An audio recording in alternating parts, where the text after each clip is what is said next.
ఆ చర్యలు ఏ విధంగా ఉంటున్నాయి? అందులో పాకిస్తాన్ విషయాల్లో నిష్ణాతులైన అజిత్ డోవల్ గారు ఉన్నారు అక్కడ. హ్మ్. అజిత్ డోవల్ గారు వారి యొక్క పాకిస్తాను వారి యొక్క చర్యల గురించి ఆయనకున్నంత నాలెడ్జ్ ఎవరికి లేదు. ఆయన ప్రధానమంత్రి గారిని కూడా బ్రీఫ్ చేశారని మనమంతా తెలుసుకుంటున్నాం.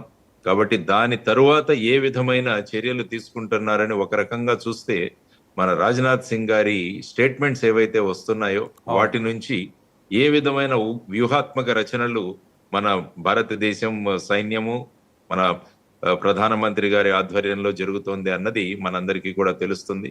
ఐ థింక్ రాబోయే రోజుల్లో దీనికి ఖచ్చితంగా ప్రతిచర్య అన్నది ఉంటుంది. పెద్ద పెట్టునే ఆ ప్రతిచర్య ఉంటుందని మనం అనుకుంటున్నాం. ఎందుకంటే పాకిస్తాన్ లో చూస్తే ఇప్పుడు బలూచ్ దేశంలో బలూచ్ ప్రాంతంలో కూడా అనేక సంఘటనలు జరుగుతున్నాయి అక్కడ. పాకిస్తాన్ కు వ్యతిరేకంగా బలూచిస్తాన్ లో జరుగుతున్న సంఘటనలు, ఆ తర్వాత ఈ సంఘటన, ఈ రెండిటిని